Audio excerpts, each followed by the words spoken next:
I thought it was real, yeah, or I wouldn't have went in the first place. What puzzled me, well, one of the reasons.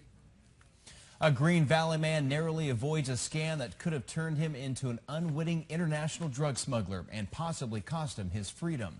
Good evening and thanks for joining us tonight. I'm Dan Ariz. And I'm Heather Rowe. This scam is a relatively new one to authorities, but it could end up putting you or your elderly loved ones in danger. KOLD News 13's Barbara Grijalva joins us live in the studio. And Barb, what are scammers doing to get their victims?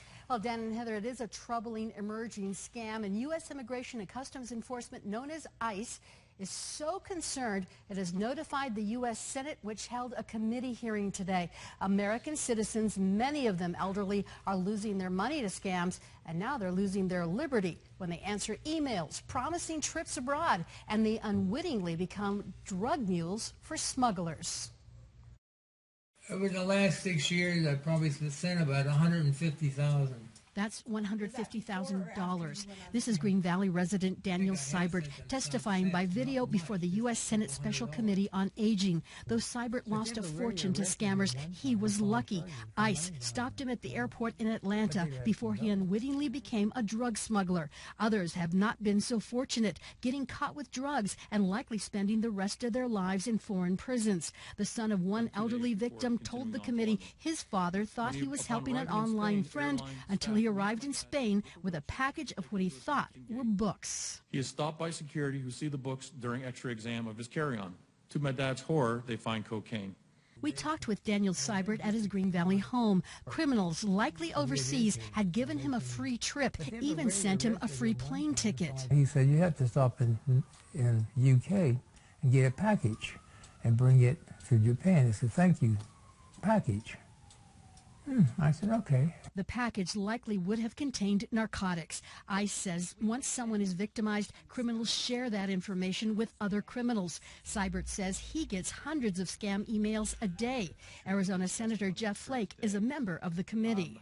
I want to also thank ICE for intercepting Mr. Seibert before his situation escalated.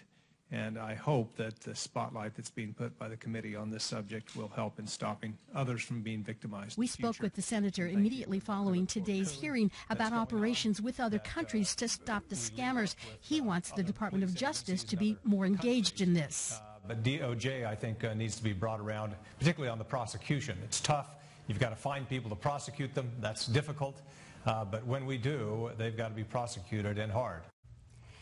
Here's why so many seniors are fooled. This email to Mr. Seibert demanding money seems to be from a staff member in the office of Senator Jeff Flake. There's his name down here, but of course, it's an imposter. Now, all agree it's going to take education, but also families to try to keep an eye on their loved ones. The Senate Committee on the Aging has a fraud hotline. It's 1-855-303-9470. Don't worry if you missed it. We've got it on our website. There's also an online submission form if you'd rather use that. We have both the number and the online submission form on our website, TucsonNewsNow.com. Just click on this story. Reporting live, Barbara Grijalva, KOLD News 13, live, local, late breaking.